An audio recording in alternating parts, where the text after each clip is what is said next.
Les damos la más cordial bienvenida a esta capacitación sobre el Sistema Integrado de Reporte de Operaciones, CIRO, organizada por la OIF CEPRELAT en conjunto con el Consejo de Notarios Públicos del Paraguay. El objetivo de este encuentro es reforzar conocimientos prácticos sobre el uso de la plataforma CIRO, haciendo especial énfasis en el llenado y presentación de los informes trimestrales y anuales, así como en la correcta elaboración de los reportes de operaciones sospechosas. Antes de dar inicio al programa técnico, es un honor presentar a la presidenta del Consejo de Notarios del Paraguay, Notarios Públicos, la notaria Ana María Niela Campos, quien nos brindará unas palabras de apertura y bienvenida. Señora presidenta, tiene usted la palabra. Adelante, por favor. Muchas gracias, licenciada. Estoy con la cámara apagada porque estoy, digamos, en ruta, entonces me aparto un ratito para poder hablar. Y mi medio ambiente no es muy agradable que digamos, pero bueno, interesante para estar presente porque es un sistema que es soporte para nosotros los notarios, tanto para cumplir con ustedes, CEPRELAT, como para cumplir con nuestros superiores jerárquicos, que es la Corte Suprema de Justicia. Muchísimas gracias por haber hecho eco a nuestro pedido de capacitación para nuestros colegas. Muchas gracias a todos aquellos que están conectados para presenciar esta disertación. Muchísimas gracias. Muchas gracias a usted, señora presidenta. Seguidamente vamos a escuchar a la vicepresidenta, la notaria Joana González, y seguidamente escucharemos al director de Relaciones Interinstitucionales, el señor Fernando Báez. Adelante con la vicepresidenta, por favor. Muy buenas tardes a todos. Muchas gracias a los capacitadores de la CEPRELAT por este espacio que es muy importante para nosotros los notarios, habida cuenta de que tenemos la obligación de remitir trimestralmente nuestros informes y de esta forma poder evacuar también las dudas de los colegas que vayan surgiendo. Siempre viene bien un repaso, así que muchas gracias.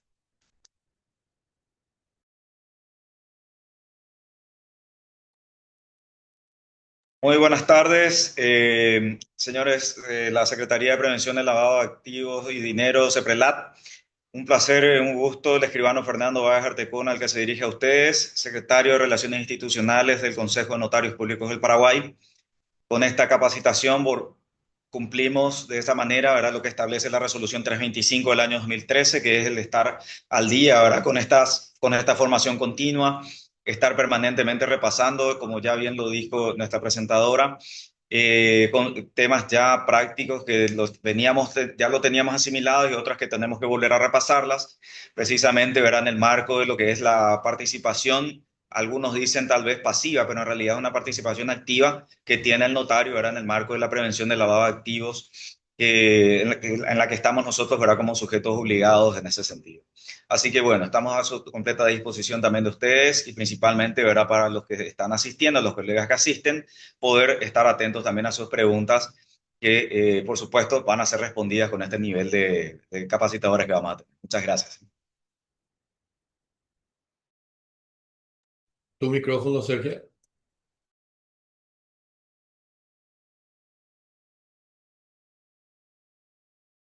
Perdón. Agradecemos entonces al vicepresidente y al secretario de Relaciones Institucionales. A continuación, entonces, damos paso a nuestros capacitadores. Tenemos al ingeniero Víctor Rojas y al licenciado Nelson Bordón, profesionales del área de informática de la CEPRELAT, quienes nos explicarán en detalle la funcionalidad del sistema CIRO. Posteriormente, el abogado Guido Bartel responderá a consultas relacionadas con la normativa de la CEPRELAT, aportando claridad sobre las obligaciones y procedimientos que debemos cumplir. Les recordamos que las preguntas se realizarán a través del chat y serán respondidas al final de la ponencia. Adelante entonces a nuestros capacitadores.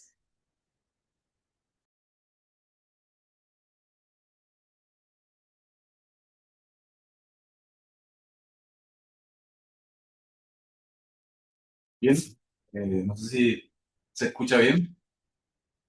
Sí, le escuchamos. Muy buenas tardes a todos. Sean bienvenidos a la capacitación sobre la utilización de nuestra herramienta fundamental que es el sistema Zero, como ya es bien conocido. Entonces vamos a estar dando paso a los siguientes temas. Vamos a hablar de lo que es el Zero, cuestiones de seguridad, cómo obtener un usuario titular y de suplencia, el acceso al sistema, autogestión de contraseña, cambio de correo catastrado de usuario y de sujeto obligado, permuta de registros y las obligaciones 182/2020, 235/2021 y 30/2023. La presentación anual de notarios, cuentas, pago de canon, ITC y consultas al final de la presentación.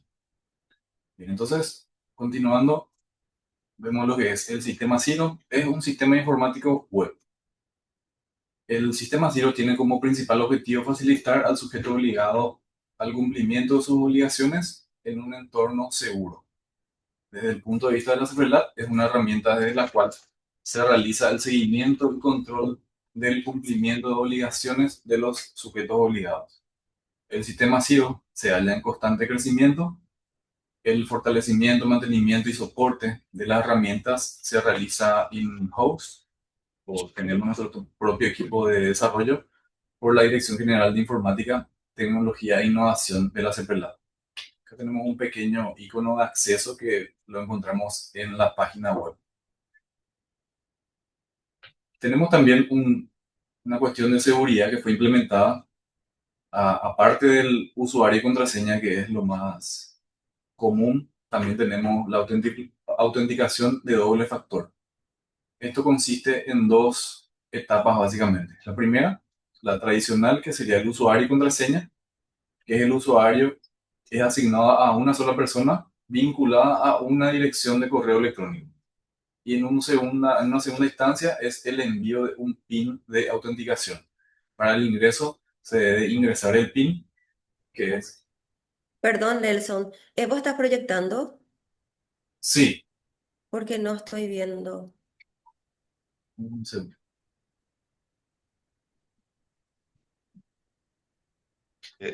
No, no se ve la proyección. Ahora, ahí ya. Sí, Ahora sí. pantalla completa se puede poner. Ahí sí. Ok, disculpen por mi caso. Estamos en esta sección de seguridad doble factor. Como ya lo había mencionado, la seguridad doble factor consiste en tener dos factores de autenticación. Uno sería el usuario y contraseña, que era lo más común, y ahora se implementó el envío de un PIN al correo que está catastrado dentro del sistema de la CEPRELAT para cada usuario. Cada usuario tiene su usuario y contraseña particular. A cada usuario se le envía un PIN de autenticación y este PIN de autenticación es solicitado cada 24 horas. Entonces tenemos la fiabilidad de que es el usuario efectivamente el que está ingresando a hacer los reportes. A continuación tenemos cómo obtener un usuario titular y de suplencia. El usuario titular remite nota firmada por el escribano a el correo. Este correo es muy importante ya que vamos a utilizarlo básicamente para todos los casos. Sería mesaentrada@ceprelat.gov.pi. Es muy común encontrar el error de mesa de entrada. Es mesaentrada@ceprelat.gov.pi, en donde se solicita la creación del usuario SID, remitiendo además copia de la resolución del Consejo Superior de Justicia. El usuario de suplencia, remitir nota firmada por el escribano suplente a mesaentrada@ceprelat.gov.pi solicitando la creación de un usuario de suplencia, remitiendo además copia de la resolución de suplencia. El acceso al Zero. El vínculo de acceso al Ciro al sistema es el siguiente: www.ceprelat.gov.pi/Ciro. También es posible ingresar desde la página web institucional. En el caso de haber olvidado la contraseña, se utiliza el vínculo de la pantalla "Olvidó su contraseña", con la cual se puede autogestionar el cambio de contraseña. También es otra de las cosas comunes que recibimos llamadas solicitando el cambio de contraseña. El cambio de contraseña es una autogestión, se hace a través del botón "Olvidó su contraseña", en donde se solicita el usuario y el correo electrónico, y ahí es remitido un enlace en donde se puede realizar esa acción. ¿Cómo autogestionar contraseña? Al dar clic en el vínculo "Olvidó su contraseña", se visualiza una pantalla donde se solicita email, esto es lo que estuve mencionando, usuario, que es la contraseña, perdón, el email sería el email catastrado, el usuario sería el usuario registrado, y una vez que le damos enviar, llega al correo un enlace en donde se da un clic y se redirige a una pantalla en donde se ingresa el nuevo usuario, perdón, la nueva contraseña del usuario.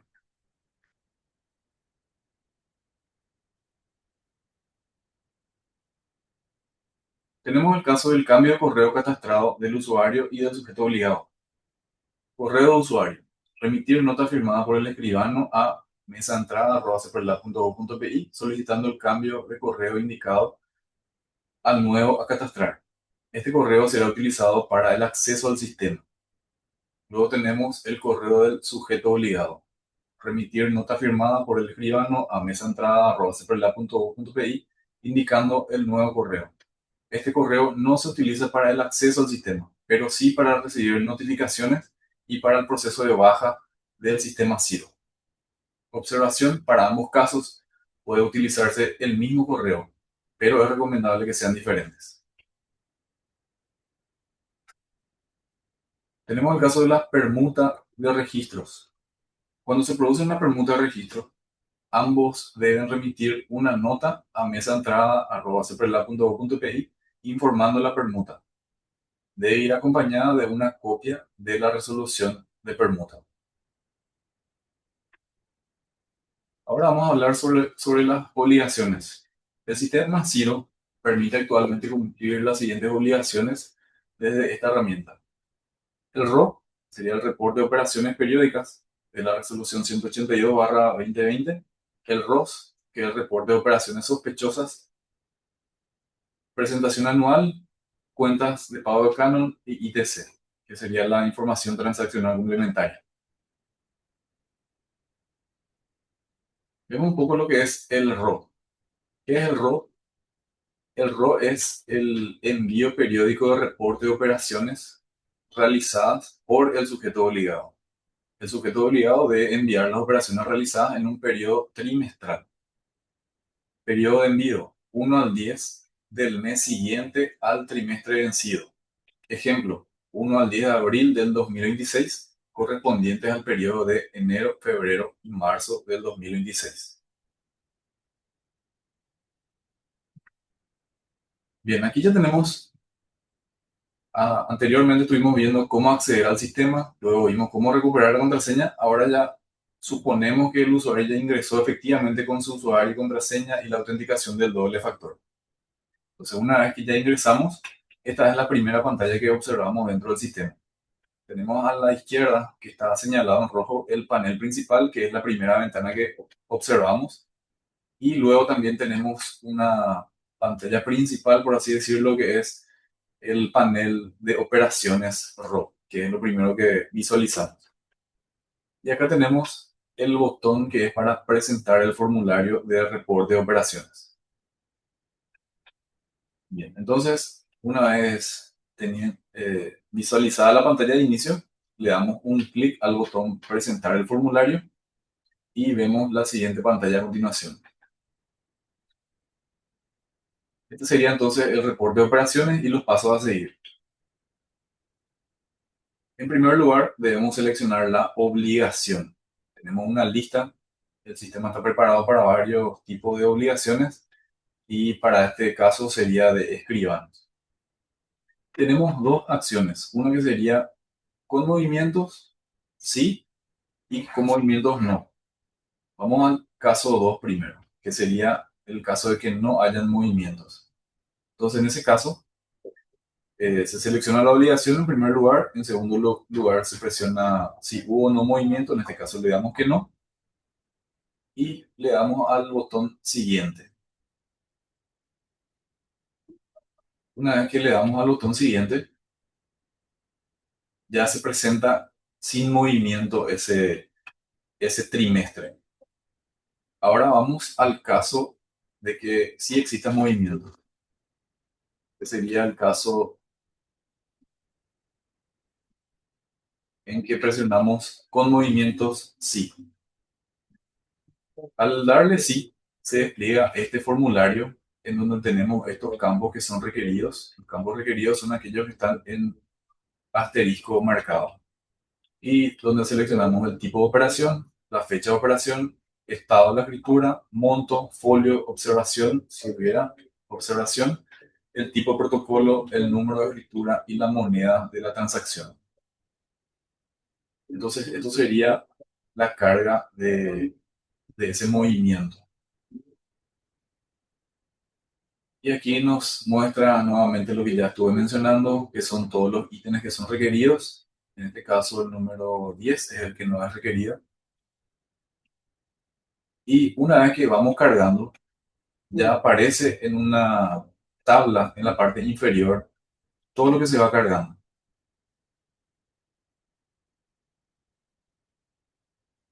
Esto era lo que ya estuve mencionando, lo paso a seguir en la carga del detalle, que serían los campos del formulario, la fecha de operación, que consiste en la fecha de operación, el tipo de protocolo, que también es lo mismo, estado de la escritura, consiste en el estado de la escritura cargada, el número de escritura corresponde al número de escritura de operación, el monto corresponde al monto de operación, la moneda corresponde a la moneda del monto de operación, el folio, el número de folio, la naturaleza consiste en la naturaleza de la obligación, etcétera. Básicamente todos los campos que estuvimos viendo anteriormente son los que se describen en esta sección.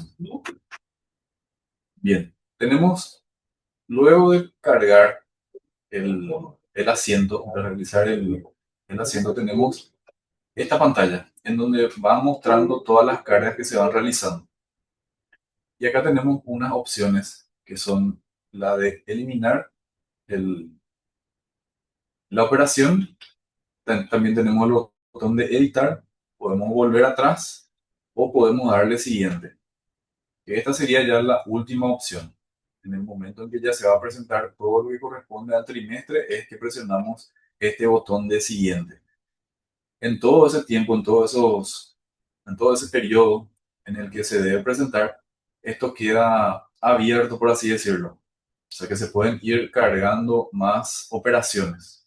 Y una vez que se finalizan todas las cargas de ese periodo, ahí es que procedemos a presionar el botón siguiente para tomar todas las cargas y finalizarlas. Vemos la siguiente pantalla, que es en el caso de que le dimos a siguiente. Le dimos al botón siguiente y nos aparece esta pantalla, que es la parte 5, en donde nos da un resumen de todas las operaciones que fueron registradas. Entonces acá tenemos las operaciones que fueron registradas y las cantidades de esas operaciones. También nos aparece el año y el periodo, de enero al mes de marzo. Y acá tenemos dos opciones. Una que es volver, que vuelva al panel anterior para que se pueda nuevamente, si hay algo que modificar o hay algo que eliminar, se puede realizar todavía esa acción. Y luego tenemos ya el botón de confirmación que permite la finalización de la presentación. Bien. Siguiente tenemos la pantalla en donde nos muestra un mensaje de confirmación. Al darle al botón de confirmación se despliega una ventana de confirmación. Opción sí, finaliza la presentación. Opción no, cancela la presentación. Entonces, al darle sí, al confirmar la presentación se despliega la pantalla de inicio y se puede visualizar el reporte de operaciones con el estado enviado, que sería esto que están aquí. Entonces, una vez que se dio la presentación, que fue lo primero que estuvimos viendo, cargamos el formulario con todos los campos requeridos y le dimos a confirmar. Esta es la pantalla que vemos que corresponde a ese periodo del trimestre. Paso a seguir el resumen de operaciones cargadas. Y aquí tenemos tres opciones. La opción 1 sería rectificar, la opción 2 sería consultar lo que fue cargado y la opción 3 sería imprimir el reporte. Vemos que la opción 1, que es la más utilizada por así decirlo, es la de rectificar, que despliega el formulario con los datos previamente cargados para continuar con su edición. El sistema permite realizar dos rectificaciones de un periodo. A partir de la tercera rectificación se debe solicitar la habilitación mediante una nota remitida a mesaentrada@ceprelab.gov.pi nuevamente.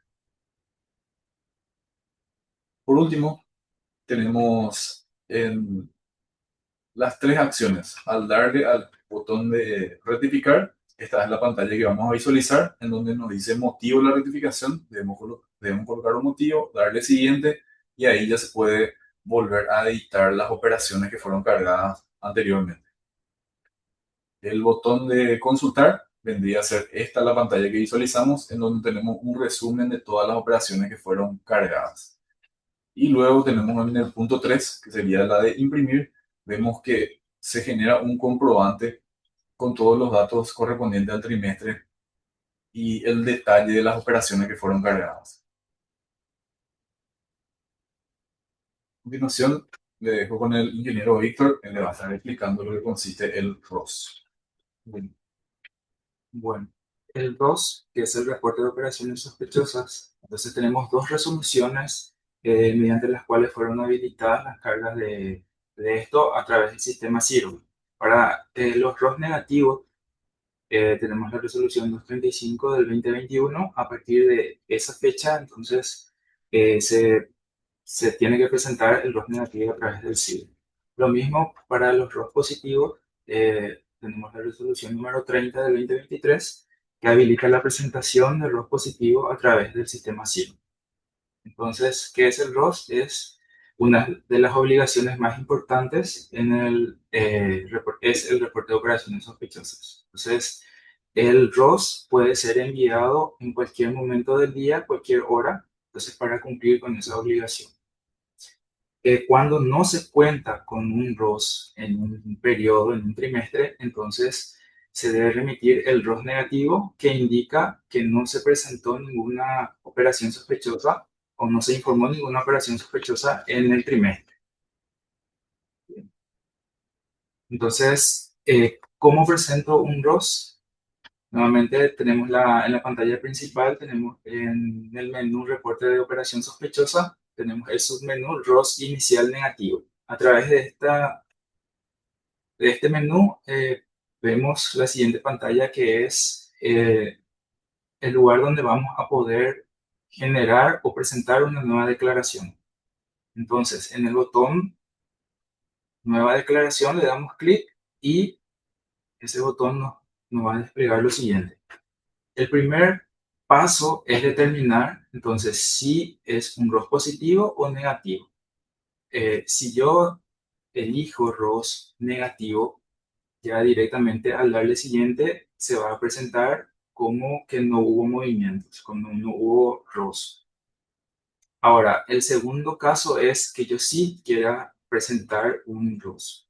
Entonces le doy con movimientos. Inmediatamente me despliega lo que son los primeros dos campos que debo determinar. Primero, el hecho sospechado, a ver si es el lavado de dinero o financiamiento del terrorismo. Y el tipo de reporte, si es una operación sospechosa o si es una propuesta. Vamos a ver cuál es la diferencia entre ambos. Bien, entonces, una vez que yo seleccione el tipo de reporte y el hecho sospechado, me habilita la siguiente sección, que es la sección del actor reportado, que es la persona física o jurídica que yo voy a reportar. Entonces, con el primer campo yo determino si es persona física o jurídica. En este caso del ejemplo, hay una persona física. En tipo de documentos tenemos un listado de tipos de documentos. Si selecciono cédula de identidad o RUC, ya al cargar el número de documento, automáticamente me va a precargar todos los demás campos, por lo menos la mayoría de ellos. Ahora, si es, por ejemplo, un tipo de documento, pasaporte u otro que está en el listado, entonces ahí sí tendré que cargar manualmente todos los datos que son requeridos. Al igual que el reporte de operaciones, los datos requeridos se identifican con el asterisco rojo que puede observarse. Una vez que cargue todos los datos del actor reportado, cargo la actividad económica secundaria, y el siguiente paso es cargar las direcciones. Entonces, ¿cómo cargo direcciones? Tengo todas estas opciones: el tipo de domicilio, país, departamento, ciudad, dirección. Todo lo que tenga el asterisco es requerido. Podemos notar, por ejemplo, cuenta corriente catastral es requerido, pero si yo no tengo dicha información, puedo tildar el campo no informado. Si se fijan en el número de teléfono, es un campo requerido. Yo puedo cargar el número de teléfono, pero si no cuento con ese número de teléfono, entonces le doy clic a este campo que dice no informado y ya directamente no va a ser requerido ese campo.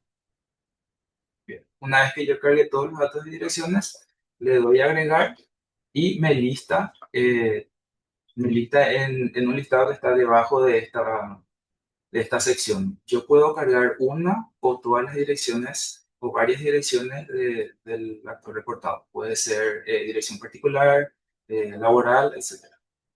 Entonces, una vez que cargue todas las direcciones, le doy al botón guardar datos. Inmediatamente me habilita la siguiente sección. La siguiente sección es referente a los actores relacionados. Los actores relacionados son actores distintos o que guardan relación al actor principal reportado. Entonces, puede que exista o no. Si yo le pongo cuenta con actores relacionados, no, directamente paso a la siguiente sección. Pero si quiero reportar actores relacionados, le doy en sí y nuevamente me va a pedir informaciones que son similares a la sección de actores reportados. Me va a pedir el número de documento, el nombre, apellido y demás datos. Entonces puedo cargar varios con agregar persona. Bien, una vez que cargue todo eso, me habilita la siguiente sección, que es la parte de la operación sospechosa en sí. Si recuerdan al inicio, seleccionamos el tipo de reporte. Si el tipo de reporte es una operación sospechosa, entonces voy a tener habilitada esta sección. Y si es una propuesta, vamos a ver más adelante cómo se presenta.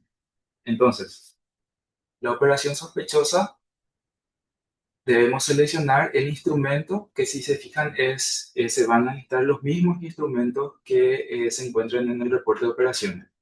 Puedo seleccionar otros y me va a habilitar una sección para cargar cuál es ese instrumento, si no se encuentra listado aquí. Cargo la fecha de operación, moneda de operación, monto en guaraní y número de escritura. Estos datos son de la escritura en donde yo consideré que fue una operación sospechosa. Entonces le doy guardar datos y paso a la siguiente sección, que es la parte, como les comenté, es la propuesta. Perdón, voy para atrás nuevamente. Esta es la carga de una operación sospechosa y si yo hubiese seleccionado el tipo de reporte propuesta, entonces tengo que cargar en esta sección, que es la fecha de que recibí la propuesta, el motivo por el cual se rechazó la propuesta, cuánto fue el monto de la operación de esa propuesta y con qué instrumento se quiso operar. Entonces, ahí vemos el listado de ambos casos. Motivo de rechazo de propuesta puede ser por prensa negativa, coincidencia en alguna lista de la ONU o de la FAC. Si selecciono otros, me va a habilitar el campo para cargar otro motivo. Lo mismo con el instrumento, vemos todos los instrumentos que son similares a los que se presentan en el reporte de operación. Y si selecciono otros, nuevamente me va a habilitar el campo para cargar otro instrumento que no se encuentra en la lista. Bien, una vez cargados todos los datos, eh, le damos en guardar y nos pasamos a la siguiente sección, que es la carga de alertas. ¿Qué son las alertas? Entonces son lo que nos llama la atención de la operación. Por ejemplo, se realizó compras de bienes realizadas en forma sucesiva y transferidas en corto plazo, tenemos adquisiciones masivas de bienes inmuebles.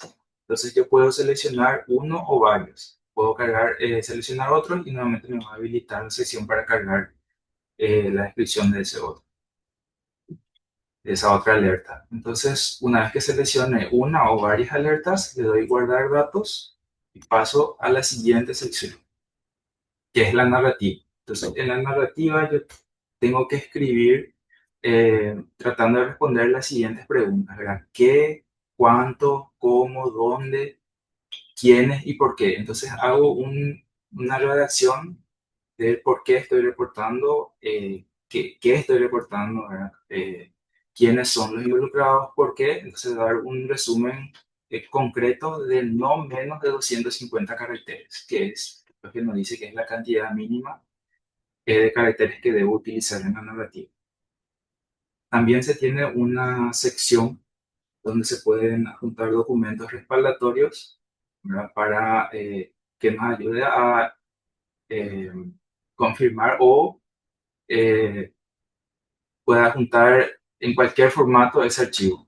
Puede ser PDF, puede ser, si es muy grande el documento, puede ser .zip. eh, y una vez que cargue todos esos documentos y la narrativa, entonces le doy guardar datos y me tiene que habilitar el botón de finalizar reporte. Entonces, cuando yo presiono el botón finalizar reporte, aún no estoy enviando, solamente estoy terminando con la carga del reporte. Cuando yo termino con la carga del reporte, si pueden fijarse arriba, ya no dice en creación, sino dice listos para enviar. Entonces yo puedo cargar varios reportes sin enviar y luego enviar todos juntos o ir enviando a medida que voy cargando. Eso ya depende de cada uno.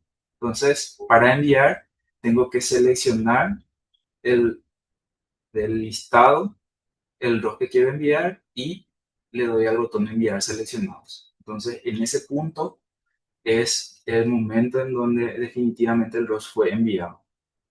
Nos despliega un comprobante con los datos básicos del envío. Bien. Luego tenemos lo que es la rectificación del reporte de operación sospechosa, en donde yo puedo rectificar lo que presenté, algunos datos de lo que presenté. Entonces, para ingresar a eso es en la siguiente opción del menú, que es ROS, rectificación, anulación. Entonces, me va a desplegar una pantalla en donde tengo que buscar el ROS, puedo hacerlo a través de filtro según fecha o si conozco el número del ROS, entonces selecciono esta opción. Para el ejemplo, entonces vemos que fue realizado con filtro según fecha, se cargó la fecha y al darle buscar nos desplegó el ROS que queremos eh, rectificar. Entonces tenemos dos opciones, la de rectificar y anular. En este caso estamos hablando de rectificación, por lo tanto le doy clic al icono de rectificar y nos va a habilitar nos van a habilitar todas las secciones previas que cargamos. Vamos a realizar todos los movimientos, los cambios que queremos realizar y se carga el motivo, finalmente se carga el motivo de la rectificación y se habilita el botón de finalizar rectificación. Entonces, en ese punto podemos considerar que nuestro reporte de operación sospechosa fue rectificado. Bien, ahí sería lo que es el reporte de operación sospechosa. Ahora pasamos al siguiente punto, que es la presentación anual de notarios.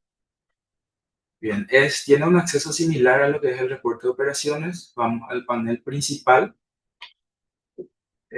Al hacer clic sobre el panel principal nos llegan las dos secciones y al botón presentación anual de notarios le debemos dar clic para que nos lleve a la pantalla de donde se encuentran todas las presentaciones que realizamos, todas las presentaciones anuales. Tenemos ahí una observación importante que es Para poder realizar una presentación anual, es necesario que todos los trimestres de ese año que quiero presentar hayan sido enviados los reportes de operaciones. Si yo tengo un reporte de operaciones con un estado en proceso de carga correspondiente al año que yo quiero presentar mi presentación anual, el sistema no me va a habilitar el botón para generar.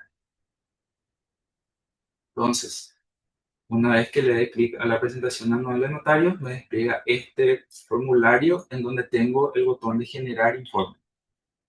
Al hacer clic sobre el botón, entonces se genera un resumen de todas las escrituras que fueron realizadas en el año. Tenemos la cantidad de protocolos de escrituras que fueron de protocolo civil A, civil B. Esto de acuerdo a lo que yo cargué en el CIRO, en el reporte de operación, en los 4 trimestres del año que generé.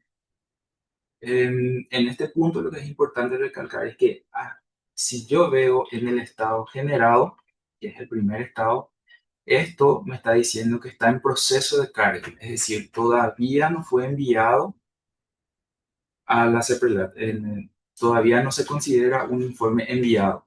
Entonces, puedo realizar modificaciones y demás sobre el mismo. Y también aclarar que en este punto, la Corte Suprema de Justicia no tiene como entregado el informe anual. Ellos no pueden visualizar aún esto porque no está terminado el proceso.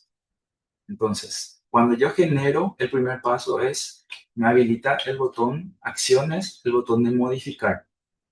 Ese botón me va a permitir ver todo lo que yo cargué, todo lo que el sistema me generó en forma automática, y tengo que verificar cada uno de los campos para ver si coincide efectivamente con lo que yo considero que es la cantidad de protocolos, las últimas escrituras, la última escritura de los protocolos, que también están en detalle por protocolos. Entonces, verifico cada uno de ellos y voy modificando en caso de ser requerido. La única sección que no puede ser modificada es la de datos generales. Y luego el resto sí puede ser modificado por el escribano. Entonces, si detecta que la última escritura no es la que aparece, entonces puede realizar la modificación. Cuando le dé guardar al informe anual, entonces se me va a habilitar otra acción más, otra posible acción, que ya es para presentar el formulario. En este punto, vemos que tiene un estado modificado porque yo ya realicé mi primera modificación sobre el original que fue generado. A partir de este momento, yo puedo presentar o puedo seguir modificando el informe. Si quiero modificar sin presentar, entonces le ingreso en el primer icono, que es el. Ahora, si yo ya quiero presentar mi informe, ya entré, verifiqué, completé lo que faltaba, hice todos los cambios que consideré pertinente realizar, entonces le doy clic al botón de presentar. Ese botón de presentar me va a mostrar nuevamente todo lo que cargué para que yo pueda verificar una última vez, y si quiero cambiar una última vez, y le doy al botón presentar informe. Si yo le doy al botón presentar informe, es el momento en el cual la Corte Suprema de Justicia tiene acceso o ve como que está presentado ese informe trimestral. Todos los estados anteriores que mencionamos se considera como que el informe anual aún no está presentado.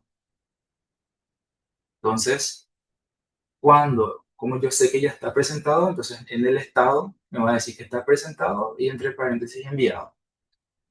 Cuando está presentado, entonces yo puedo acceder al documento que está hecho de acuerdo al modelo que nos fue remitido en su momento, en donde están todos los resúmenes de las escrituras. Bien, hasta ahí es todo lo que es presentación anual de notarios. La siguiente obligación o el siguiente punto es el pago de canon. El sector de escribanos fue incluido entre los tipos de sujetos obligados para el pago de canon a partir del año 2025. Cada año sale una nueva resolución indicando todos los detalles del pago de canon, como ser los importes, todo lo que tenga el alcance de la resolución. Entonces, como yo sé que tengo una cuenta pendiente de pago, entonces el sistema me va a resaltar en rojo cuando tengo una cuenta pendiente de pago. Entonces, le debo dar clic al menú cuentas, el cual me va a desplegar el listado de las cuentas pendientes.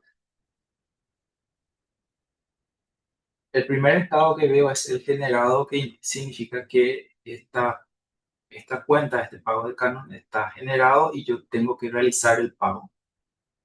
Me habilita la opción para descargar la liquidación y también para cargar el comprobante de pago.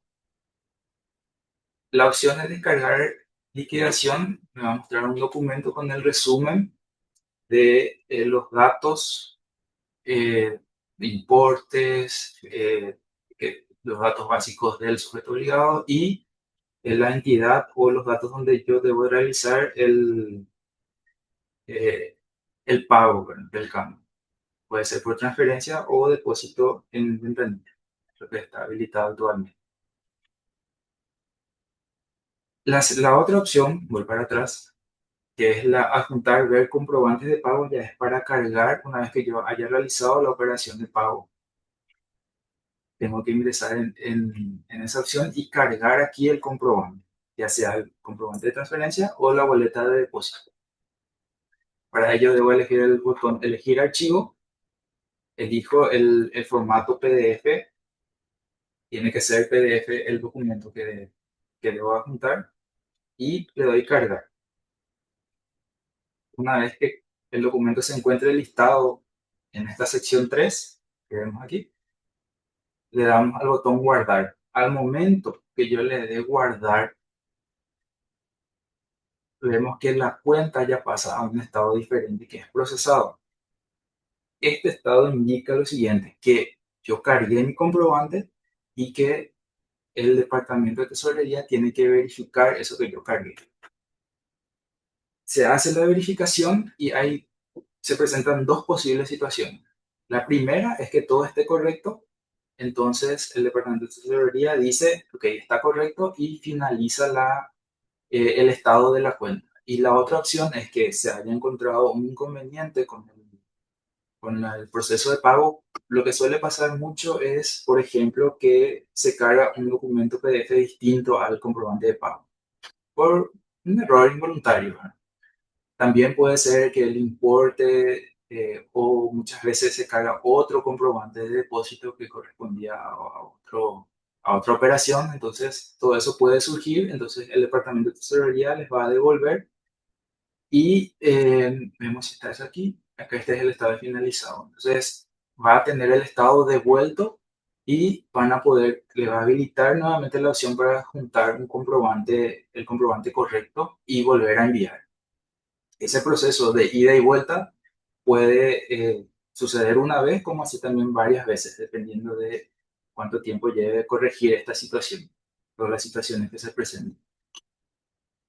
Bien, en el caso que esté finalizado, es decir, que se haya, el comprobante haya estado bien, o sea, el departamento de tesorería finaliza y ya puedo acceder, aquí se habilita el botón para de consulta, puedo acceder al documento que el escribano cargó y también el recibo, que ya se puede acceder de manera en el sistema directamente, ya no es un recibo impreso, ya es virtual. Bien. Y eso sería todo con respecto al pago de canon. Entonces, a partir del 2025 y 2026 tienen esta obligación. Luego tenemos lo que es la información transaccional complementaria.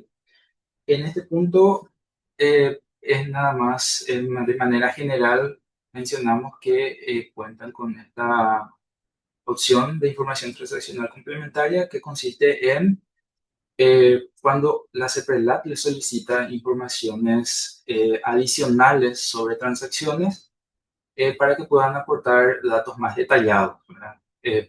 Que se utilizan para el análisis de riesgo y protección de actividades sospechosas relacionadas con lavado de activos y financiamiento del terrorismo. La operación de esto consiste en cuando el departamento que le solicita el ITC envía un requerimiento nuevo. En este listado le va a aparecer, en el listado le va a aparecer la línea del ITC y dentro de ella tienen eh, toda la información que le solicita. Puede ser, realmente es muy dinámico en ese sentido de qué información le solicita. Puede ser, por ejemplo, copias de cheque, certificado de depósito de ahorro, etcétera, dependiendo de a qué va enfocado este requerimiento ITC. Les va a solicitar información sobre, puede ser tanto personas físicas como personas jurídicas. Eh, Tienen que determinar si fue o no fue cliente de ustedes y en caso que haya sido cliente, entonces en ese caso sí se envía la documentación que solicita. Si no fue cliente, directamente no les va a solicitar más información respecto a esa persona física o jurídica. Eso sería en general lo que es el test. Bien, ¿dónde pueden encontrar todos los instructivos? En la página de la CEPRELAT tenemos en la parte de guías y tipologías, le tienen que dar clic, les va a desplegar esta ventana donde el 1, 2, 3, 4, 5, el sexto ítem es el donde se encuentran los instructivos del sistema SIGO. Al hacer clic sobre este botón, les va a redireccionar a un Google Drive en donde se encuentran todos los instructivos de los diferentes sectores y en uno de ellos se encuentra la carpeta de donde se encuentran todos los instructivos orientados a los escribanos. Si se fijan en la parte general del Drive, tenemos instructivos como ser autogestión de contraseña, que es lo que estuvimos hablando, la parte de implementación de seguridad que también estuvimos hablando, el instructivo de doble factor de autenticación, cómo se realiza eso. Y si ingresamos a la carpeta de escribanos, vemos ya instructivos más específicos, como ser la presentación anual de notario, que es lo que estuvimos hablando, el reporte de operación objetiva y una serie de videos también que fueron grabados en su momento en una presentación que tuvieron anteriormente. Bien.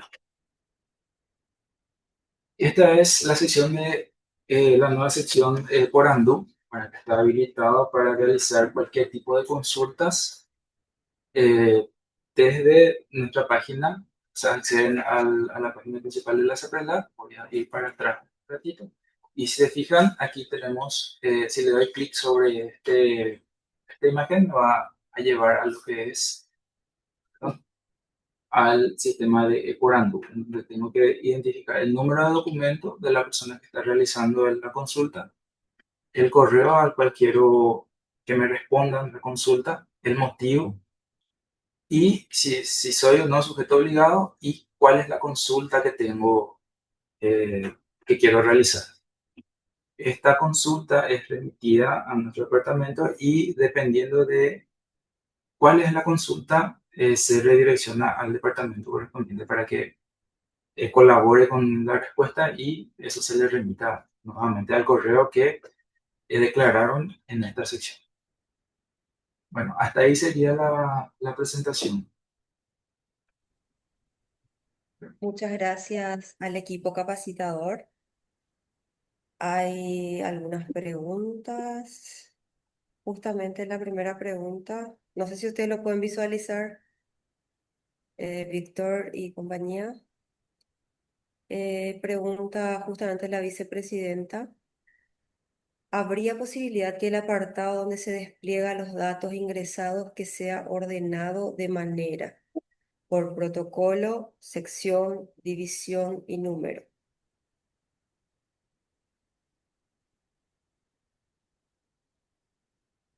Sí. Ese requerimiento se podría recibir y analizar.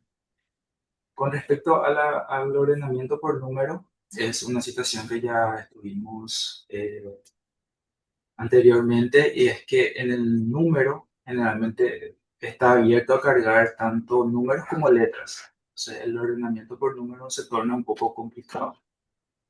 Los otros, a ver, por ejemplo, el protocolo otro ordenamiento, sección, división, eso sí puede ser analizado para ver si es posible o no la realización.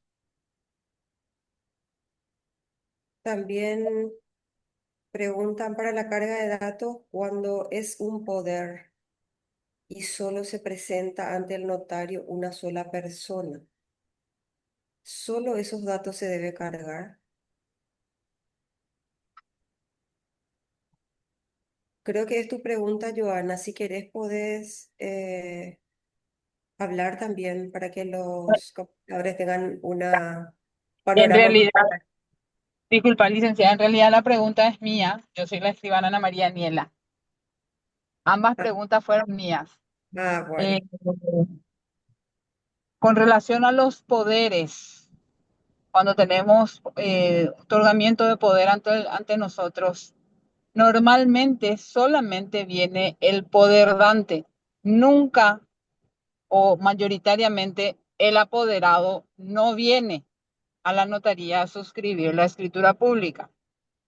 Por tanto, cuando cargamos la información de la escritura pública, solo cargamos del otorgante, ¿verdad? Esa es mi pregunta.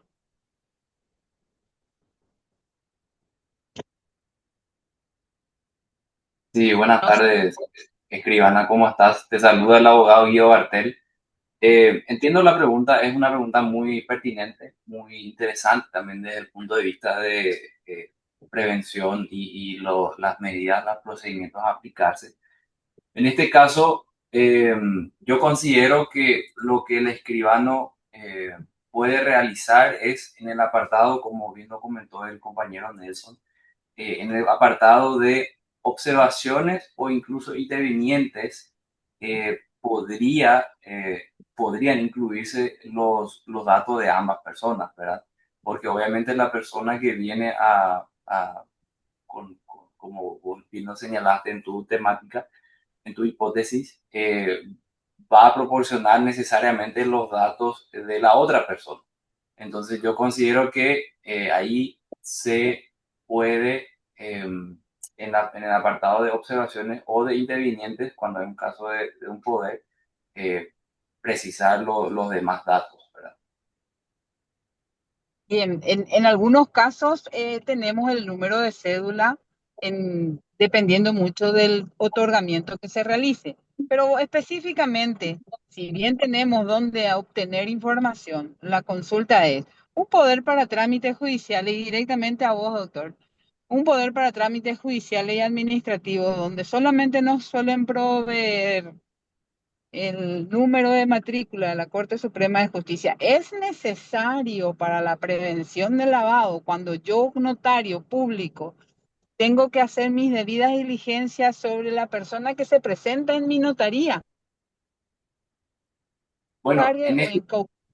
claro, entiendo, a lo que quiero llegar nomás es que la resolución 325, el artículo tercero, tiene un objetivo muy especial, ¿verdad? Para los casos en los cuales se tiene que ampliar, por decirlo así, la debida diligencia. En el caso de un otorgamiento de poderes, simplemente se toman los datos del apoderado y en el apartado de observaciones se agregan los datos que se tengan a la vista, ¿verdad?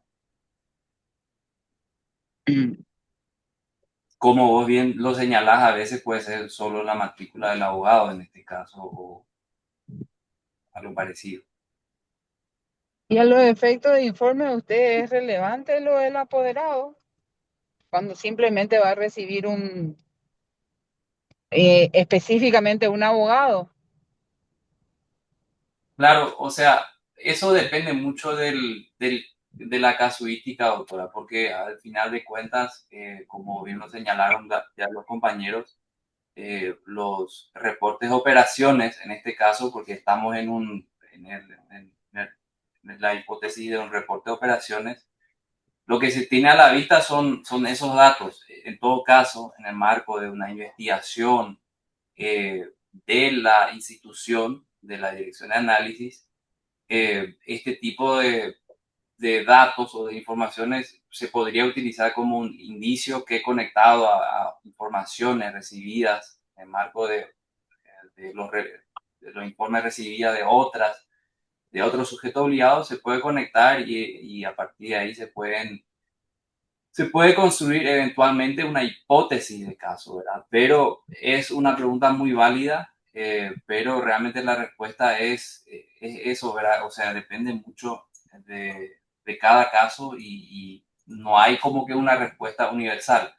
Lo que el Bien, sistema pide, el sistema Ciro pide es la información básica de los intervenientes, entiéndase la persona que se presenta ante el escribano.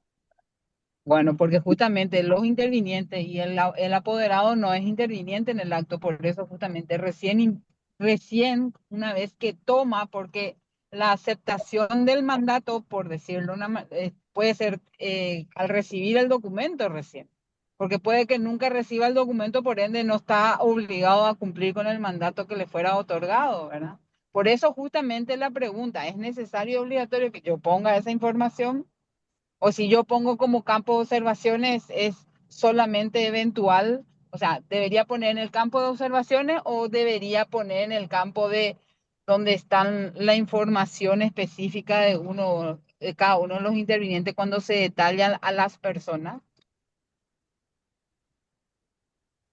En este caso, siempre partiendo de la hipótesis que usted planteó, ¿verdad? De una Claro. persona que se presenta y sin la presencia de las demás personas, ¿verdad? En este caso, obviamente, si es que el escribano tiene a la vista los demás datos, los incluye en observaciones. Eso ya, creo que esas ya son cuestiones muy del sistema en sí, que se pueden ir, que se pueden ir viendo. Pues lo importante, en todo caso, siempre va a ser identificar a la persona que Claro, se presenta. estamos hablando justamente porque si yo me voy a un reporte normal de lo que hacía anteriormente a la Corte Suprema de Justicia, para la Corte era quiénes son los otorgantes y el otorgante es simplemente la persona que se presenta ante el notario porque finalmente nosotros no tenemos la certeza si se perfecciona o no el contrato, porque Claro, con la aceptación o la recepción del documento es una aceptación tácita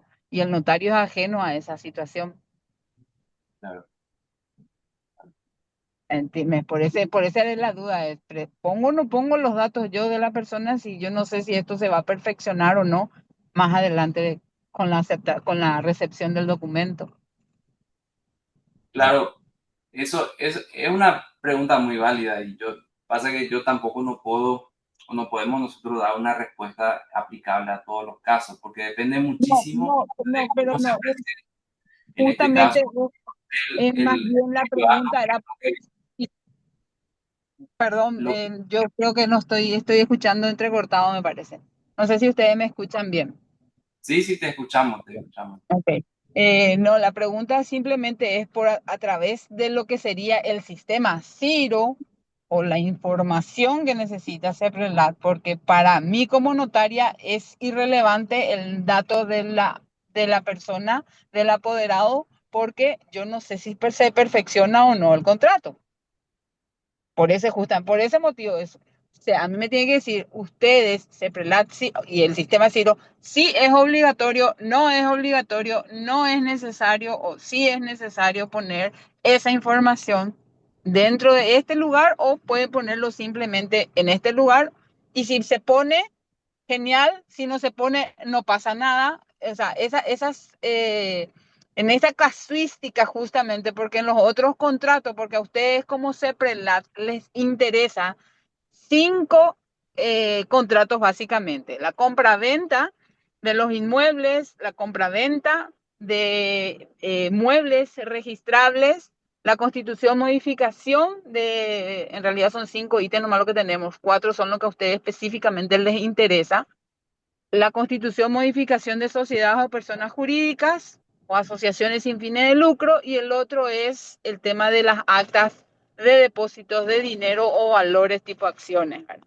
Porque para el resto de los actos que nosotros celebramos como notarios públicos, directamente le ponemos otros, porque a ustedes documentos que les interesan o los actos en sí que les interesa a ustedes para el tema de prevención y de lavado de dinero y activos, es esos 4 básicamente, ¿verdad? Entonces el Sí, resto de los actos que nosotros tenemos directamente entran todos en el concepto otros y nosotros hacemos en la naturaleza, hacemos la descripción de ese acto jurídico. Por eso la pregunta, si es, entiendo que en la compra-venta sí, el que compra y el que vende sí. En la donación es irrelevante porque estoy regalando el bien, por eso ustedes no me están especificando prácticamente qué tipo de y bien determinado el acto jurídico a celebrarse, ¿verdad? Ya entra dentro de la bolsa y yo únicamente hago la individualización en el concepto de la naturaleza del acto. ahí, Ana, perdón, doctor, si me permite nada más a modo de colaborar un poco. Hay varias situaciones. Punto uno, respecto al tema, por ejemplo, de estos actos jurídicos que vos estuviste mencionando, Ana, tenemos por un lado la obligatoriedad de informar. Acordate que por la misma plataforma Ciro tenemos que informar también de todas nuestras escrituras autorizadas y anuladas también ante la Corte, ¿verdad? Entonces, sí o sí tenemos que brindar toda esa información. Respecto al tema del origen de los bienes, básicamente está el principio de la trazabilidad del origen de esos bienes y cómo se utiliza eventualmente ese dinero, llámese en la compra de bienes, cómo va a parar después el activo, si se dona o se vende, eso. Ya, ahí va a ser otra cuestión de por medio, ¿verdad? Que ellos ya lo van a analizar posteriormente, ¿verdad? Yo creo que ya esa cuestión respecto al tema del poder general para asuntos judiciales y administrativos que se otorga para un abogado, básicamente sabemos que es para cuestiones netamente procesales, o sea, no se le está otorgando tampoco ni un poder especial para ir a percibir sumas de dinero y cosas así. No sé si me estoy equivocando así, doctor, ¿verdad? Pero en esencia, básicamente estamos prácticamente en esta situación, ¿verdad? Sí, me parece muy interesante las acotaciones y lo que comentan ustedes, pero volvamos al principio, o sea, el sistema básicamente tiene unas ciertas, como que está preconfigurado de cierta manera y en ese caso entonces para los poderes se puede agregar en la parte de observaciones o intervinientes. Entiendo el tema de que puede ser que después no se acepte o se vuelva a modificar o se vuelve a dar un poder a otra persona o se cambia. Entiendo perfectamente eso, pero partamos siempre de la base que el escribano conoce y da fe pública de algo que llega a su conocimiento, por decirlo así, y que en ese caso entonces si una persona viene y para tener un poder para ciertas personas, el escribano tiene a la vista eso y lo puede anotar en la parte donde corresponda, ¿verdad? Ahora, lo que pase posteriormente a eso, obviamente ya es muy difícil de saber y únicamente conectando con otros, con otra información, conectando y complementando con otras informaciones, se puede eventualmente producir algún efecto en la investigación, ¿verdad? Claro, Pero hoy por hoy es tal cual como ustedes lo señalan, ¿verdad? así es. Mi pregunta, en realidad ese fue un comentario de apoyo, pero mi pregunta, vamos cambiando un poco de tema, ¿verdad? En cuanto a lo que tiene que ver principalmente en cuanto a la información transaccional complementaria. Nos encontramos en una situación bastante interesante, ¿verdad? Y no es con el ánimo de generar ningún tipo de polémica, pero sí para aclarar un poco algunos puntos, ¿verdad? Anteriormente habíamos escuchado que incluso estaban ustedes, digamos, con la facultad de poder pedirnos copias de los protocolos, en este caso de los actos que fueron autorizados precisamente en el protocolo notarial. Situación un poco que se contradice, ¿verdad?, con el Código de Organización Judicial respecto, ¿verdad?, a la reserva, en este caso del protocolo, de la información contenida en el protocolo o de proveer una copia del protocolo si es que no existe una orden judicial al efecto. ¿Cómo están tomando ustedes actualmente esta situación, verdad? Estamos hablando de una información que hace 3 años atrás, más o menos, ya habíamos escuchado antiguamente, pero esto, ¿cómo están manejándolo a la fecha? Sí, entiendo la pregunta y entiendo a dónde va también, que es con el eterno la eterna discusión que se centra y se gira alrededor del tipping off y el deber de confidencialidad, el deber de secreto, reserva de actuaciones y demás. Resulta ser que ahí la ley es muy específico y establece que básicamente el deber de secreto con relación a los pedidos que realice la UIF, porque partamos de una base primordial que la unidad de inteligencia financiera, que es la CEPRELAT, al ser una unidad de inteligencia, tampoco es que provee por ejemplo, para un proceso penal, la UIF no produce pruebas. La UIF lo que hace es junta informaciones para plasmarlo en un informe de inteligencia financiera que luego va al Ministerio Público, y el Ministerio Público lo que utiliza es, a partir de esos indicios, construir la hipótesis del caso y pedir las informaciones por medio de oficio para integrarlo a la carpeta fiscal y posteriormente a la carpeta judicial. En ese caso, no hay un problema con el deber de secreto y no hay una infracción a ese deber de secreto por parte del escribano que le pasa información a la UIF, porque lo realiza en el marco de la confidencialidad que rige y el secreto de actuaciones que rige para la UIF, porque los empleados, los funcionarios de la unidad de inteligencia financiera que reciban esa información por parte del escribano público tienen, incluso es un tipo penal, la obligación de guardar la reserva respecto a eso. Y eso se le da un tratamiento de inteligencia y por eso justamente el módulo de ITC, al cual muy pocas personas y solamente funcionarios altamente técnicos y especializados tienen acceso. ¿Por qué? Porque nosotros entendemos, es totalmente válida la preocupación por parte de los escribanos, que compartir cierto tipo de informaciones puede ser muy complejo, es muy sensible y por ende el ITC es el mecanismo más seguro para tratar este tipo de pedidos, ¿verdad? Para salvaguardar tanto al escribano, porque eso es confidencial, incluso la resolución 325, su artículo 9 habla justamente de esa obligación de confidencialidad, en el sentido de que el escribano público está protegido no, eh, de no incurrir, por un lado, en la infracción al deber de reserva y por otro lado, de no contarle o de no comunicarle al cliente que está pasando dichas informaciones a la CEPRELAT. Entonces, no sé si eso responde a tu pregunta, pero es una pregunta que requiere eh, se debe encarar de una manera bastante amplia porque tiene una respuesta muy amplia, ¿verdad? Sí, claro, totalmente. Señora Sergio, Joana, creo que tiene usted preguntas. Joana González tiene la palabra. Creo que Sí, levantó la buenas mano. tardes. Sí, quería nada más leer algunas preguntitas que nos llegaron en el momento de la inscripción de algunos colegas. Les voy mencionando.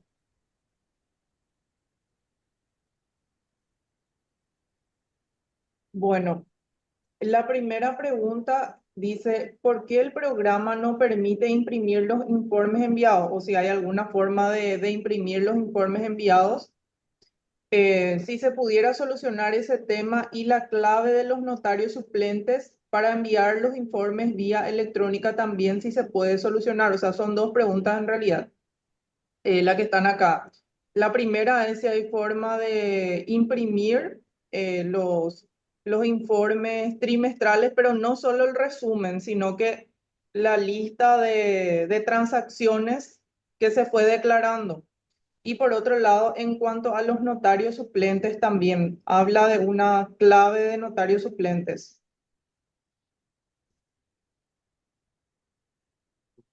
La primera consulta, actualmente tienen la posibilidad de ingresar en la sección de consultas una vez que hayan presentado su informe trimestral y tienen la opción de exportar a planilla Excel todos los movimientos cargados. No sé si con eso soluciona la situación o es una pregunta más específica la que tienen. Y ahí se puede visualizar ya todos los datos que se cargaron en la lista principal. Sí, debería poder visualizarse todos los datos, pero en formato Excel.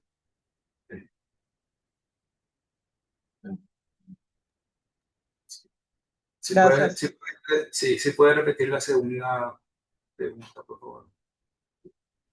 Bueno, la segunda pregunta dice si se pudiera solucionar ese tema y y la clave de los notarios suplentes para enviar los informes vía electrónica también si se puede solucionar. En realidad esta pregunta hizo otro colega. Habla de una clave de notarios suplentes. Bueno, con respecto a eso, realmente no. Le voy a mencionar cómo es el circuito que tiene que realizar cuando se le da un usuario de suplencia. Es el mismo que cuando reciben por primera vez su usuario. Van a recibir el código del usuario y el correo que está catastrado con ese usuario. Con esos dos datos deben realizar el proceso de cambio de correo. Le dan olvidó su contraseña y le va a pedir el código de usuario de suplencia, el correo catastrado y de esa forma van a poder gestionar una nueva contraseña. Nosotros no tenemos eh, forma de acceder a la contraseña o a la gestión de la contraseña. Entonces eso es netamente, tiene que realizarlo el IAM con su usuario de suplencia. Nosotros no intervenimos en esa parte de asignación de contraseña. Sí. ¿Te respondió tu pregunta, Joana? ¿Tenés otra o pasamos al señor Sí, Fernando? gracias. Y una pregunta más que nos había llegado, dice, cuando es abonado el precio de venta en la firma vendedora, es decir, cuando se le abona directamente al vendedor antes de este acto y ya recibimos la factura que justifica el pago, ¿es obligatoria la declaración de origen de fondos? Dice otra consulta. Sí, esa pregunta me encanta. Es una pregunta muy específica y da pie para un debate muy interesante porque fíjense que el artículo 3 del anexo A de la resolución 325 establece taxativamente el caso en el cual el escribano debe pedir el origen de los fondos utilizados para la compraventa. Y fíjense que en el penúltimo párrafo señala que en las operaciones que alcancen o excedan el umbral de $50,000 y que no hayan sido canalizados por el sector financiero, eh, el escribano debe solicitar a los intervinientes el origen de los fondos. En ese caso, a veces se presenta la pregunta, ¿en qué momento solicitar la pregunta? Si antes de complementar el acto y cerrar la escritura o después. Y la respuesta a eso es que antes de confeccionar la escritura pública es un elemento que el escribano debe tener a la vista para proporcionar. Ahora, la pregunta hacía referencia a la factura, ¿verdad? En realidad, la factura en sí que justifica el pago es un documento muy válido y muy importante, tanto a nivel bancario, pero sobre todo tributario, ¿verdad? Por los efectos que produce eso. Pero la resolución habla de la declaratoria del origen de los fondos.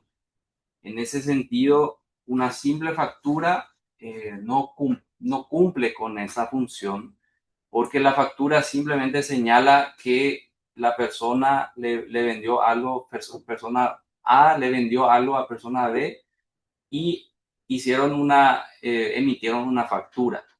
Pero en todo caso, la resolución habla de una declaratoria del origen de los fondos. Es decir, si una factura es un elemento importante, igual se va a tener que pedir una declaratoria acerca del origen de los fondos, siempre y cuando cumpla con los requisitos que establece el artículo 3 de la resolución, que son, acuérdense, el umbral de $50,000 y que esos no hayan sido canalizados a través del sistema financiero o cooperativo.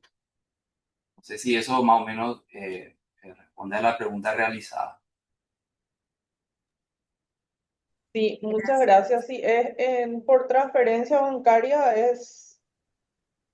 también igual necesitamos el origen de fondos. Transferencia En este bancaria. caso, en este caso, la resolución habla de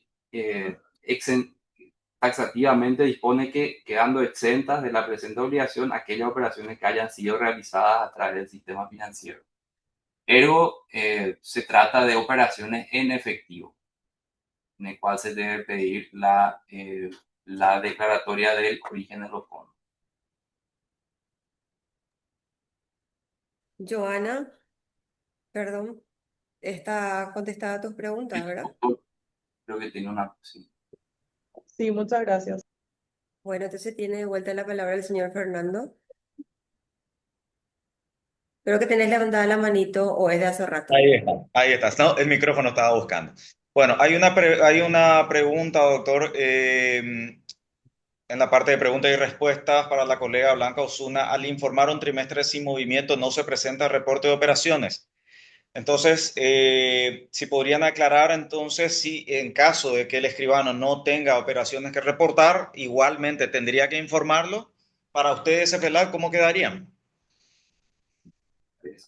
Sí, hablamos al respecto en la presentación. Mencionamos que cuando no se tiene movimiento, no se tiene escrituras realizadas en un trimestre, se coloca igual, se ingresa a la sección de presentar informe, pero se indica con movimientos, le ponen no y directamente le dan enviar. O sea, ahí termina el proceso. Eso se considera como una presentación sin movimiento.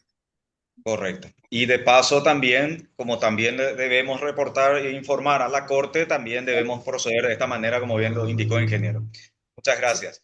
Hay una siguiente cuestión que tal vez es lo que más polémica está levantando últimamente en las noticias, ¿verdad? Que tiene que ver respecto a quienes se presentan en nuestras escribanías.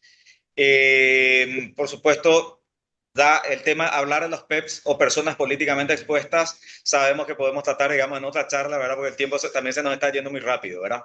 Pero en particular, ¿dónde debemos o en qué enlaces podemos consultar ya como una debida diligencia previa para saber si estamos eventualmente ante alguna persona que pudiera ser eventualmente algún sujeto relacionado a tema de financiación del terrorismo o eventualmente partícipe en proliferación de armas de destrucción masiva? ¿En qué enlace podríamos nosotros ingresar? Bueno, sí, esa es una discusión que da para una charla específica, ¿verdad? También me gustaría hablarles en un futuro sobre el tema de reporte de operaciones sospechosas y demás. Pero en cuanto a la resolución 50 de las personas expuestas políticamente, realmente en la actualidad no existe en Paraguay un listado cerrado de dichas personas porque ustedes bien saben que al ocupar cargos de confianza, estas personas pueden estar un día, al otro día ya no están y es bastante dinámico eso. Entonces, en Paraguay, el enfoque que se le da a este tipo de clientes es un trabajo del escribano en este caso, o del sujeto obligado, en general los bancos lo hacen, de monitorear, sobre todo en base a fuentes abiertas, que puede ser Internet, o se entregan como que pequeñas declaraciones juradas a los clientes por medio de las cuales los mismos declaran ser o no ser PEP, ¿verdad? De la resolución 50. En relación a lo que preguntaste sobre las listas OFAC y las listas 1, como bien ustedes sabrán, en 2019 Paraguay quitó una ley que es la 6419, que habla sobre la inmovilización de los activos. Cuando los sujetos obligados detectan que los clientes son personas que están incluidas en una de esas listas. En ese caso, la CEPRELAT en su página web tiene un listado en la parte de consultas, justamente en el CIRO, donde se puede consultar tanto la lista OFAC como también la lista ONU. Simplemente con el nombre del sujeto se pone el nombre ahí y si es que hay alguna, si esa persona eventualmente está enlistada, eso aparece ahí, ¿verdad? En caso de que no está, no está, así de simple. ¿Y cómo procedemos en esas circunstancias después, doctor? En el caso de encontrarnos con una persona que esté en la lista OFAC o en la lista ONU directamente, porque habíamos encontrado en la resolución 325, ¿verdad? Que incluso aquellas personas que operaban en dinero en efectivo y no declaraban el origen, igualmente se tenía que autorizar la escritura. Pero en una circunstancia como esta, ¿cómo procedemos? Claro, en ese caso te presenta una muy válida pregunta porque evidentemente congelar bienes o congelar activos es algo que de repente un banco puede hacer, una cooperativa o una financiera, ¿verdad? En el caso del escribano, lo que yo recomendaría en ese caso, ojalá que no ocurra, porque la verdad que si aparecen personas así enlistadas y intentando realizar, intentando ingresar al sistema financiero o no financiero paraguayo, es una señal de alerta muy grande. Pero en todo caso, en ese caso, el escribano lo que debe hacer es reportar el ROS, ¿verdad? De manera inmediata.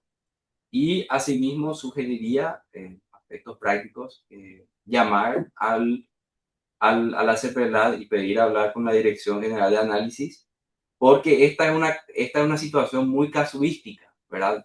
Por lo que ya dije al comienzo, es difícil establecer en línea general qué debo hacer. Ahora, de modo general te digo, hacer ROS y llamar de inmediato a la CEPRELAD, a pedir hablar con la Dirección de Análisis.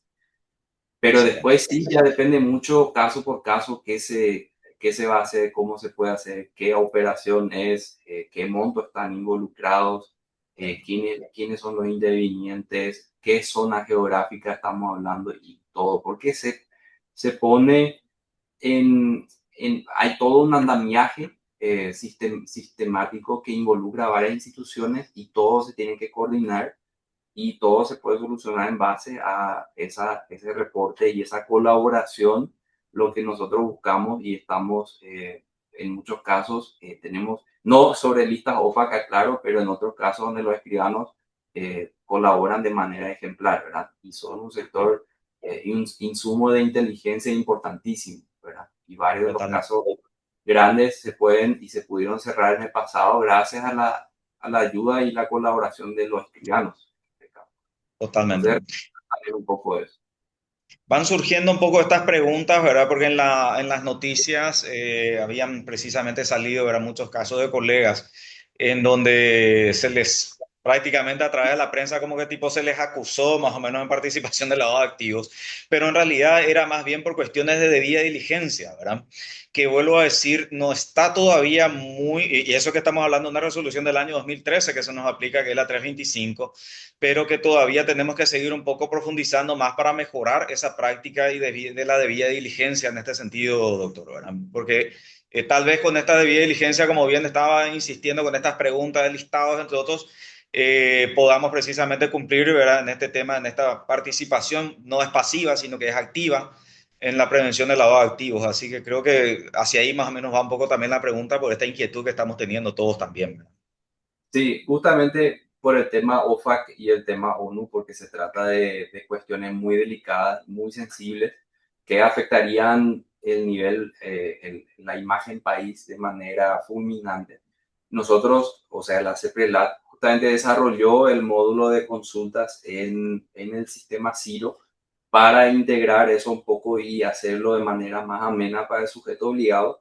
Y ahí sí le animo a los escribanos que hagan esas consultas previas a fin de deslindar responsabilidades y realmente conocer al cliente, ¿verdad? De lo que se Sí, trata finalmente, ¿verdad? Pero como usted bien lo señaló, es bastante incipiente y de a poco se tiene que mejorar un poco esa situación, pero no me cabe duda que la predisposición está y también este tipo de charlas ayuda mucho para traer a tierra ciertos conceptos que están ahí, que parecen difíciles, pero que en la realidad no es tan difícil porque trabajar con los sistemas tecnológicos. así mismo. Así que bueno, nosotros estamos como, digamos, como uno de los gremios también aquí de escribanos de Paraguay, nos ponemos a disposición de ustedes para poder trabajar en forma conjunta Hay muchos temas, hay mucha tela por cortar. Vuelvo a decir, incluso desde la Unión Internacional se ha trabajado justamente precisamente con una guía de buenas prácticas, ¿verdad? En materia de prevención de lavado de activos. Entonces, realmente pueden ser muy importantes estas cuestiones, ¿verdad? Para, por un lado, ¿verdad? Protegernos nosotros las espaldas como notarios y por el otro también colaborar, ¿verdad? Con el Estado en esta, no solamente en el marco de lucha, porque la lucha le corresponde a otras instituciones, pero sí en el marco de la prevención, que es la que nos compete, ¿verdad? Así que nos ponemos a disposición de ustedes desde ya, desde el Consejo de Notarios Públicos del Paraguay. No sé, perdón, Sergio, disculpe, no sé si la presidenta Daniela, la vicepresidenta Joana quieren algo para mencionar antes que les toque cerrar a la gente de CEPRELAT. Y adelante, por favor, si quieren mencionar algo más.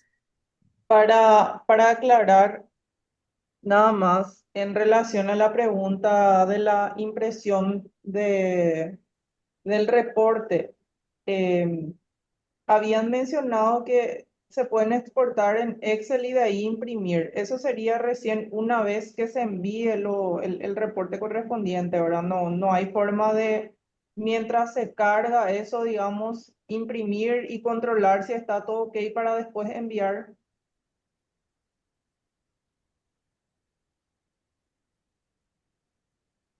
Una vista previa. Sí, de hecho que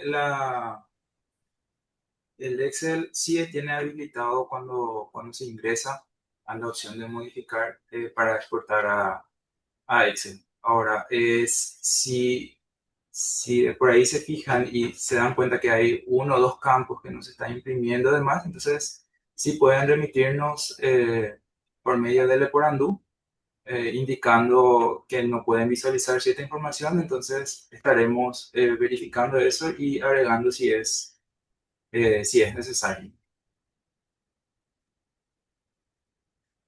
Creo que está todo muy claro, así que agradecemos a nuestros capacitadores, nos excedimos un poquitito y queda a disposición, como mencionaron los compañeros, la página web, el apartado de Porandú, para elaborar las preguntas que quisieran y nosotros acá en la CEPRELAT con gusto los vamos a responder. Así que muchísimas gracias a todos Gracias. ustedes, a todos los participantes y esperemos que esta capacitación les haya sido útil y fructífera. Así que muchas gracias a todos. Muchas gracias a ustedes. Que tengan buenas tardes. Chao, chao. Hasta luego.